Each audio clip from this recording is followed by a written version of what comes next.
It has been 8 years since John Leguizamo's first one-man show opened a world of opportunities for him in Hollywood. He has appeared in such films as Carlito's Way, Casualties of War, and Spawn. But the stage is what he loves the most. This month, he returned to Broadway with his third one-man show. He opened to rave reviews. It is called Freak. It is almost autobiographical, and I am pleased to have John Leguizamo here for this program. Welcome back, sir. It's great to be back, man. Let me tell you what New York Magazine says. Right. As if you hadn't read this 100 times. I just read it seconds before I came in. Oh, come on. All right, You've read it for hours. I have it tattooed on my back. Oh, just read it to me one more time. You said to your assistant. As I go to sleep, read to me. John Leguizamo has proved in various mediums and genres that he is versatile, witty, inventive, and charming. Shall I stop there or continue? No, go on, please. He writes and delivers funny dialogue within his monologue, interrupts his acting to execute dance steps, both satirical, and creates characters with amazing writing. Facial expressions, I love this stuff. vocal mannerisms, and body language that blends into riotous lingua franca. Shall I stop or continue? Oh, that's enough. That's enough. Oh, my God, okay. it's beautiful. This is from John Simon, not an easy critic, huh? I'm excited. I'm aroused. He used to, when I was going to college, NYU, I used to read his reviews all the time, and I knew he hated shows, man. Yeah. He would write, why are they wasting their time, one-man person? Why don't they put other actors up there? Which brings me to my first question. Why are you, at your age, doing a one-man show about your life? I'm getting ready to retire, man. What is it? This is the last one. What led to this? But this is the last, I swear to God. Right now on your show, I will never do another woman's show as long as I live. I am getting too old. My knees hurt. I have to go to physical therapy every day. Do you really? For real. Do you really? Yeah. Because you're running and jumping around stage all so the much? dancing, the break dancing and stuff, it just hurts. My body hurts. Yeah. And I don't talk all day long because my voice hurts. I mean, help me, Charlie, get me off the stage. I did it because, well, I was doing a lot of Hollywood pictures and stuff like that, and it was kind of like empty a little bit. I felt kind of like for hire, like a migrant farmer going to pick up the crop wherever it was ripe, you know? Yeah, right. And I wanted to do something that was just a little more meaningful and challenging, and this came out, and I felt like quitting a lot of times. It was really hard. This was the hardest thing to put together, to write. It was the hardest. All right, but start with the decision to do it. What do you do next? Do you sit down and try to write out something you want to do? Or do you start just performing a little bit here and a little bit there and a little bit? Well, I thought about it. I think about things for like a long time. Like it sits there and I marinate it in stew. And then all of a sudden one night I wake up screaming, ah! And I run to the computer and I write and just write. And so I wrote outlines and write tons. And it was like, this was like 4 hours. Like the Nicholas Nickleby of one-man shows. Yes, I remember. People would be at PS 122 and they'd be like, and I go, well, then I was 19. It was long. How autobiographical is it? Okay, it says semi-demi quasi-pseudo. Yes, that's what it says, semi-demi quasi-pseudo autobiography. That's to keep my family from suing, because family will sue. But everything is based on a real event. Some of it is exaggerated, you know. Some of it is toned down so you believe it. But it all has to change for the play, because reality sometimes is either too much or not funny, so it has to change for the play. Have they seen it? Mother, yes. Brother, yes. Grandmother? Grandparents are gone, so they can't hurt me right now. Let me tell you, I get up there, down there. And my father hasn't seen it yet. Otherwise... Does he know about it? He knows it's out there, I've heard through the grapevine, and he's not too happy at all. You have no relationship? Do you communicate? Even when we communicated, we didn't communicate, so it doesn't matter that we don't really communicate now, so... Tell me about the time that this is in the play. You broke the TV antenna. Oh, yeah. And your mother said, I'm looking at a dead man or something. What did she say? She said, I'm looking into the face of a dead boy. Ciao, and she ran away. Because she knew havoc was about to wreck the... I was about 7 years old. I think my father was he was an immigrant, really stressed, you know, keeping all these jobs and trying to get the American dream. And I broke one of his American dreams, his television. Yeah, but once you began to make it, he looked at you and said... He said, that's okay. I've seen better. I was very critical. So, like, I did Casualties of War. I had just done my first big Hollywood pick with Sean Penn and De Palma, and I think I'm the hottest thing alive. And my father goes, well, yeah, it was all right. I've seen other actors do a lot better with that part. I was like, thanks, Dad. I'll call you later. You said that some school administrator sent you to therapy. Yeah. And you said it saved your life. You would not have survived without it. No, I mean, I won't go back to therapy, but from 17 to 21, I went to therapy for 4 years, and I started going twice, and then I thought if you went to group therapy, you had graduated. And I was, please put me to group therapy. She goes, you're not ready yet, John. We'll have to You need more individual sessions. The individuals, group therapy, other people yell at you. What came out of that? And what went into it, and what came out of it? The therapy? Yeah. I just stopped a lot of self-destructive behavior, you know, to use some generic terms, but that's basically it. Self-sabotaging kind of stuff that I did. Rechannel my hostilities. Were you funny as a kid? Yeah, I guess so. You know, I would always make my father laugh so that he would, you know, wouldn't beat me, exactly. You know, I would do crazy, mad characters. I would put on my mom's coats and be pimps around the house, and my father would be cracking me. Hey, Dan, what's up? I got some women over here for your dad. And my dad would just love stuff like that. When you went to NYU, you knew what you wanted to do? Yeah, by that point, finally. Finally? Yeah, because I didn't know. I didn't know I was going to be an actor. I had no clue till I was like 19, 17. What happened at that age that made you know this is what you want to do? Well, some teacher, a math teacher, Mr. Zufa, came up to me and he goes, you know, why do you channel all that hostility and do something valuable with your life? And I said, oh, man, leave me alone. I don't want to hear that nonsense. Yes. All right, back to Freak. You decide that because of all the roles, you want to do something that was serious and was you and an embodiment of ideas you had. Yeah. So you're getting up in the middle of the night and you're writing it into the word processor, into your computer. And then what do you do before you get to Broadway? Then I went to my best friend and my partner, David Barkatz, who knew me for a long time. I mean, he was a clever ass. And we started working together. We started collaborating and fixing it and tightening. He ended up directing it. And then we went to PS 122. I read it for You started in Chicago, then, didn't you? Do something in Chicago? Then I went to Chicago. Right. Then I went to San Francisco. Just trying it out? Yeah. Shaping it? Shaping it. And how much of what was there was in Chicago, say, or at PS 122 is on stage now? 50% of it is on stage? I say 50% is on stage, and 50% got cut off, and then like another 25% is in the book. Because it just, you know, when you write it, that's the problem is a lot of it is wordy, and now I'm saying it with a lilt in my voice or an expression, so I don't need to say it, so it's redundant. And you find out from all these PS 122 in Chicago and San Francisco what's funny and what works. Yeah, exactly. What's funny. You audience test it constantly. Yeah, and I do a lot of Q&As, which are kind of brutal, because people get really honest, especially in New York. People are really too damn honest. What do they say to you? Oh, they say things like, you know, I like what you're doing, but it's a little too light. It's too comical. We need some meat in there. I mean, what's the point of going to theater to see something just funny? And then I have to go back, okay, you're right, you know, you got to point let's have something in there that's worth taking home. We don't just want another joke. We want something to take home. And then some other people would say the contrary. They would say, you know, like, it's too dark. I don't want to go there. If I want to be depressed, I'll talk to my wife or whatever. And then those people you ignore. You know, I do make the choice and select who I listen to. You know. A lot of sex in here. Yes, Charlie. From masturbation to whatever.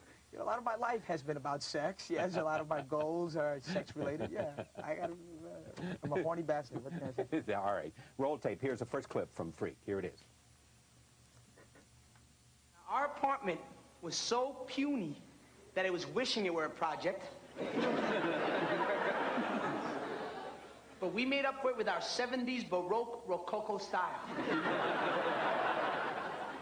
We had green avocado walls, a brown linoleum floor, and this orange nuclear shag rug. We were trying to recreate the inside of a papaya.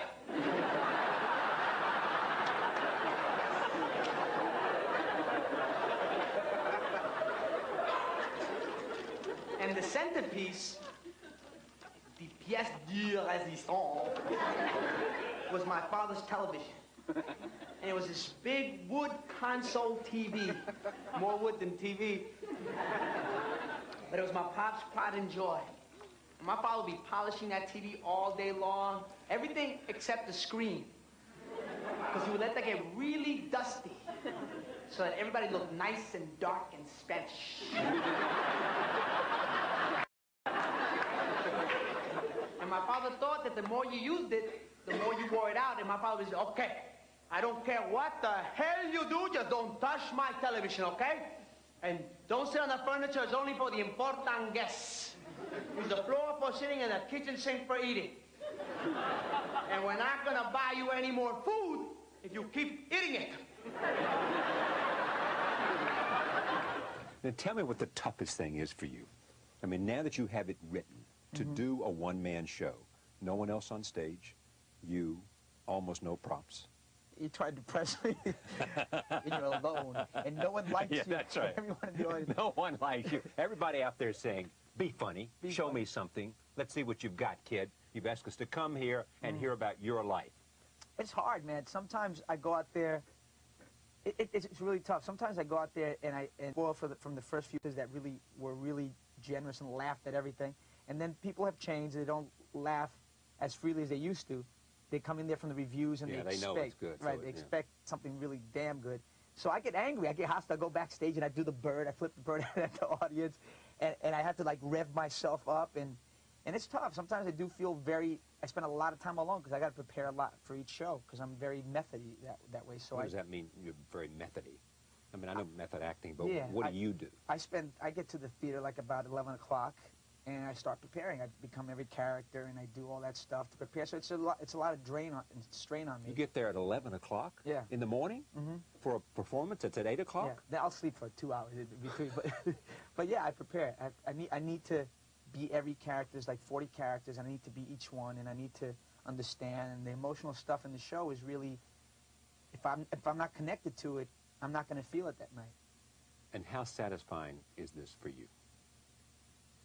I'm still kind of in the middle of always feeling like I got to fix it and I got to work on it. So I feel relieved by the reviews as opposed to like excited because I expected the worst. So I prepared myself, I neutralized myself and went, if they're good, it's okay. If they're bad, doesn't matter either. Nothing matters.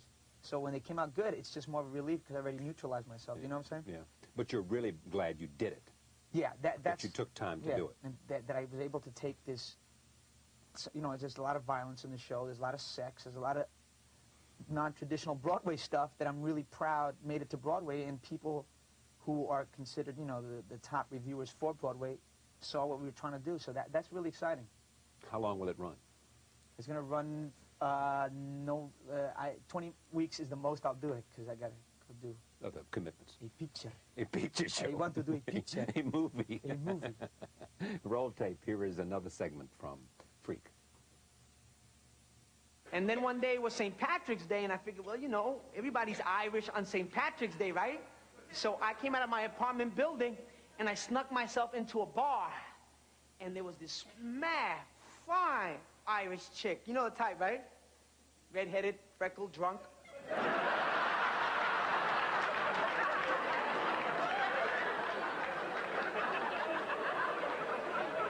Okay, I'm bitter. But I had too many green beers, and I had to have her, so I river danced up to her.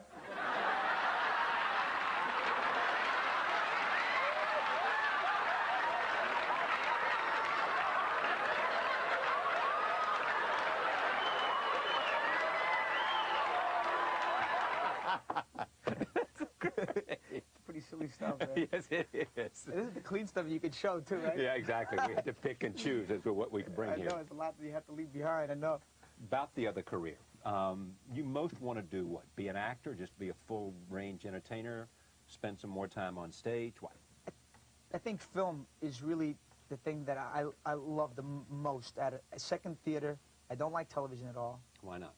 Television and I don't get along. It's not, I'm not suited for it. My chemistry is different.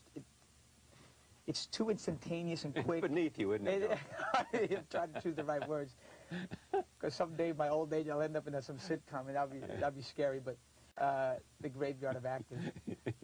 Oh, I'm sorry. Oh my God! You just keep digging it hole. No, but film is like the most beautiful form outside of theater, where you get to create a whole world that people can believe in, and you spend a lot of time working and making it quality, and that's what I love.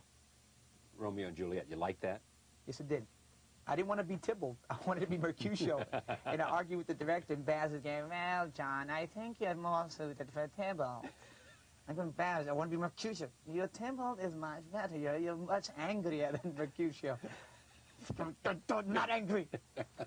So Leonardo, the first time you met him, can you imagine what life is like for him today? I don't know.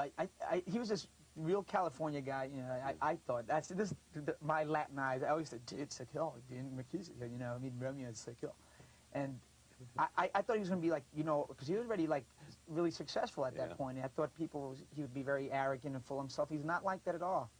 He's so together. Yeah. You know, and he hangs out with a crew of guys who are all like tough guys, so that keeps him kind of in perspective a bit. Good actor? Yeah, I think he's amazing. He gives everything he has into every scene. When we were doing some scenes in Romeo and Juliet, he would punch himself and hit himself to get all the rage and anger inside himself. And two of us, when we had to do this fight sequence, he would hit me, and I'd hit him back. I was afraid I would have hurt him, but he didn't care if he hurt me. He would punch me really hard in the ribs. I was bruised, and I didn't want to hurt him. I thought I could. And but he puts everything he has into every sequence, and I hadn't seen that in actors in a long time, which was really inspiring to me, because I like to throw everything I have into what I do, and I hadn't seen that in a long time. Not since I was in acting classes, where, you know, the teachers hit you and punch you to get real feeling out of you. You had one lesson with Lee Strasberg, and he died the next day? Yes, I was in his class for one day, and he was like, John, come on, try to do something a little more real.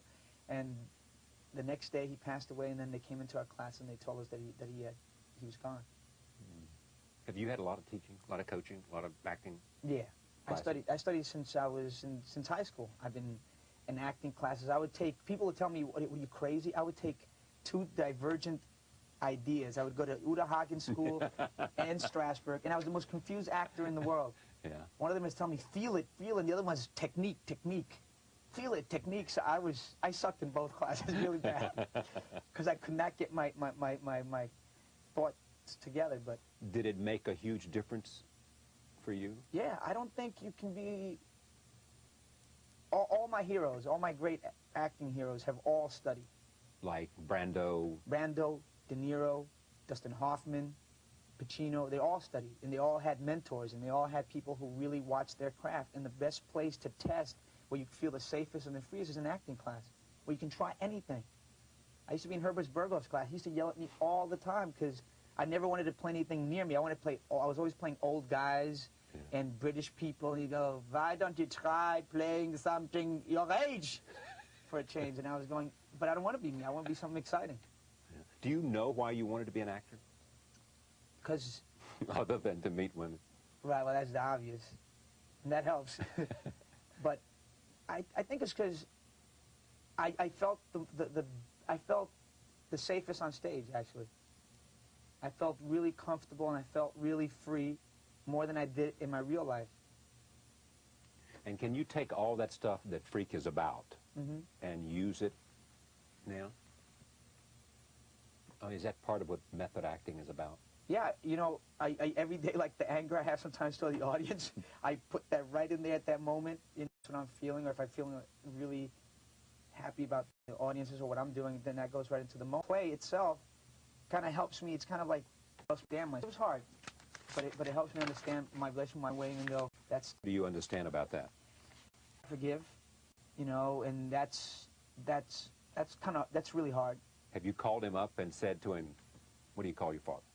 Alberto. Sometimes I call him by his first name. Sometimes Have you said to him, why don't you come down? I'd like to have you theater and this.